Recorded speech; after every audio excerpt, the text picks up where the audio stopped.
The first time it happened, it felt almost embarrassing. Ethan was standing in line at a small coffee shop just off a busy street in Chicago. The place smelled like roasted beans and warm bread, and the low hum of conversation filled the air. He had rehearsed this moment in his head dozens of times. He knew exactly what he wanted to say. Or at least he thought he did. When it was his turn, the barista smiled and asked a simple question, one that should not have shaken him at all. "What can I get for you?" Ethan froze, not because he didn't understand the words. He understood every single one. He had studied English for years. He could read long articles. He could write careful emails. He could pass exams that tested grammar and vocabulary. But speaking was different. Speaking felt like standing on a stage under bright lights, with every mistake echoing louder than it really was. His mouth opened. His brain rushed ahead. Words collided with each other. His accent suddenly felt heavy. His confidence disappeared. "Isla." "Coffee," he said, his voice quieter than he wanted. The barista waited patiently. "What kind?" Ethan felt his face warm. He pointed at the menu instead of answering. The barista nodded kindly and filled in the rest of the order without making him say much more. When Ethan stepped aside to wait, he felt a familiar mix of frustration and disappointment. He wasn't angry at the barista. He wasn't angry at English itself. He was angry at that invisible wall inside him, the one that rose every time he tried to speak naturally. That wall followed him everywhere. It followed him onto the bus, where he listened to people joke and argue and tell stories with easy confidence. It followed him into classrooms, where he knew the answers but hesitated to raise his hand. It followed him into conversations with co-workers, where he smiled and nodded more than he spoke. English was all around him, alive and moving, but he felt like he was watching it through glass. That night, sitting alone in his small apartment, Ethan replayed the moment at the coffee shop over and over. He knew the sentence he should have said. He knew he could have said it. So why didn't he? He opened his laptop and searched for advice, the way he always did when he felt stuck. Videos promised quick fluency. Articles listed rules and techniques. Courses offered perfect pronunciation in a short time. He had seen it all before, but one small phrase caught his attention: fall in love with English. Not master it. Not conquer it. Fall in love with it. At first, the idea sounded soft, almost unrealistic. Love did not seem practical. He wanted results. He wanted confidence.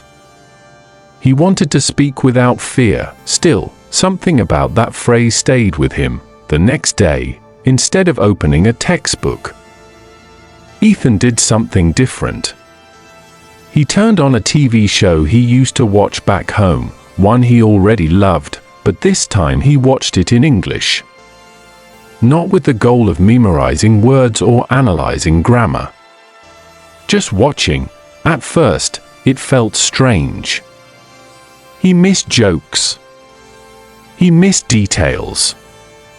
But he noticed something else too. The rhythm of the language. The way characters interrupted each other. The way emotions changed the speed and tone of their voices. English did not sound like the careful sentences in his textbooks. It sounded messy. Alive. Human. He laughed at scenes even when he didn't understand every word. He felt connected to the characters in a way he never felt while studying alone. That night, something shifted. Ethan began to notice English everywhere, not as a subject to study, but as a living thing. On the radio while cooking dinner. In podcasts during his commute. In casual conversations he overheard at the park, instead of asking himself, "Did I understand everything?" he asked, "Did I enjoy that?" Enjoyment changed everything. When he enjoyed listening, he listened longer. When he listened longer, his brain started recognizing patterns without effort. Phrases repeated themselves. Expressions felt familiar. The language slowly stopped feeling foreign. One evening, while listening to a podcast, he caught himself responding out loud. "That's true," he said. Nodding to an empty room, the words came out naturally, without planning. He stopped and smiled. It was a small moment, but it felt like a crack in that invisible wall. Over the next weeks, Ethan made a quiet decision. He would stop chasing perfection. He would stop waiting until he felt ready to speak. Instead, he would let English become part of his daily life, the way music or food or friendship becomes part of life. He started talking to himself in English while doing simple things.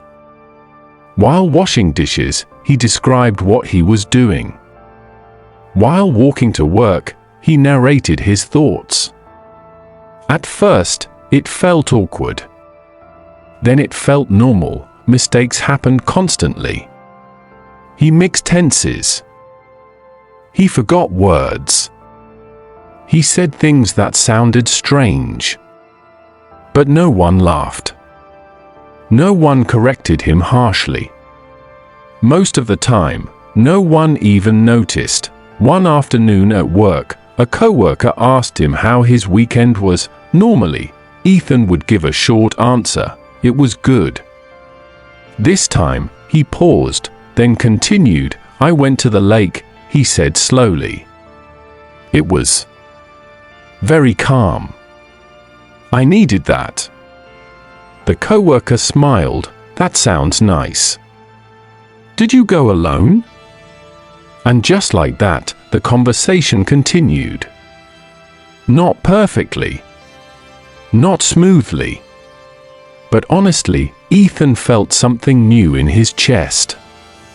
Not relief, but excitement. He began to crave these moments. Not because they proved his English was good, but because they connected him to people. Language was no longer a test.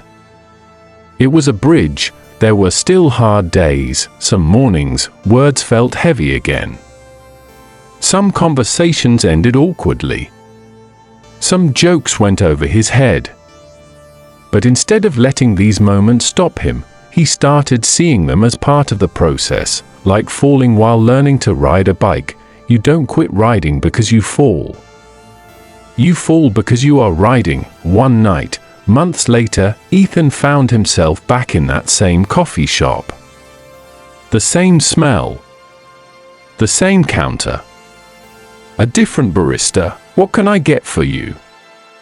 she asked. Ethan smiled. "Can I have a medium latte with oat milk, please?" he said. The sentence flowed out of him. No hesitation. No panic. "Sure thing," the barista replied. As he waited for his drink, Ethan realized something important. English no longer felt like something outside him. It felt like something he carried with him. He thought about all the people he had met who were still standing where he once stood, afraid to speak because they believed they needed more preparation, more rules, more confidence. The truth was simpler and harder at the same time. Confidence did not come before speaking. Confidence came from speaking. You don't get addicted to English by forcing yourself to memorize endless lists. You get addicted when English becomes meaningful. When it helps you laugh. When it helps you express frustration. When it helps you tell your story. Language sticks when it is tied to emotion. That is why children learn so quickly. They don't study language. They live in it. They play with it.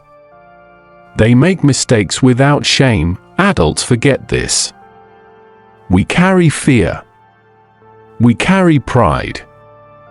We carry the idea that mistakes mean failure, but mistakes mean progress. English, like any living language, rewards those who show up imperfectly and consistently. Ethan started helping others who were struggling the way he once had. Not by correcting every error, but by encouraging them to speak anyway.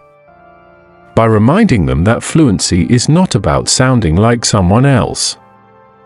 It is about sounding like yourself. He would tell them stories, not rules.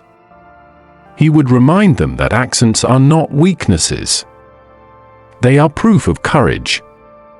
Proof that you stepped into a new world and chose to communicate instead of staying silent. Slowly, the fear faded. English stopped being something he chased. It became something he used. One evening, while sitting with friends, laughing at a story he was telling in English, Ethan caught himself mid-sentence. He realized he was no longer translating in his head.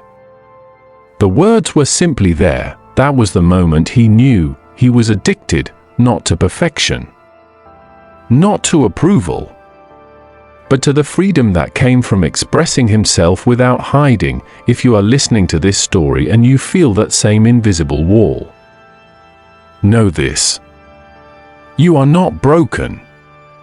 Your English is not weak. You simply have not allowed yourself to live in the language yet. Let English be messy. Let it be emotional. Let it be part of your life, not just your study time. Speak even when your voice shakes. Listen even when you don't understand everything. Enjoy the process instead of rushing the result, because one day, without warning, you will realize that English is no longer something you are learning, it is something you are living. I share stories like this every day.